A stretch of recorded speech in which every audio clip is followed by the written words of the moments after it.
Ciao a tutti!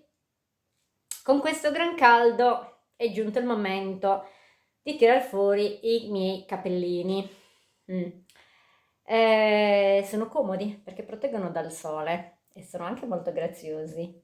Mi piacciono tanto, ma non li sopporto in testa. Io non amo avere la testa coperta da nulla. Però ogni tanto chi carino vuole apparire, un pochettino deve soffrire. Siete pronti? Oggi vi voglio parlare di ciò che c'è di più prezioso in Sardegna, i sardi e soprattutto i sardi del centro Sardegna. E allora, aio, Benica di Gonto.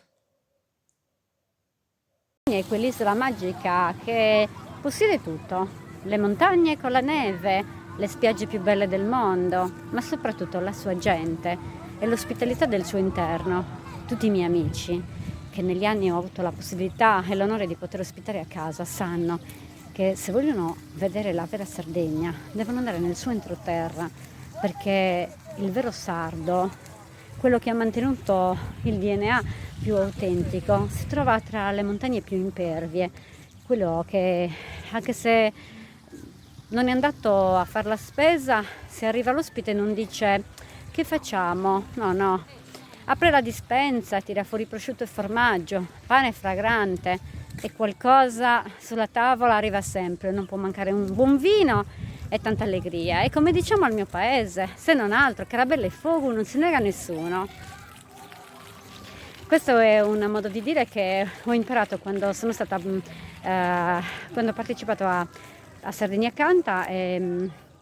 Zio Fernando, così lo chiamavo io, professor Fernando Pilia, lo chiamavo così perché lui me l'aveva chiesto, ma vi racconterò meglio quando sarò ai Sterzili vicino a casa sua, la storia di questo illustre professore. Mi aveva presentata proprio così, dicendo che Esterzili è un paese di persone ospitalissime che se non altro offrono questo, che era bella e fuoco, il calore del focolare e un buon sorriso, ma sincero.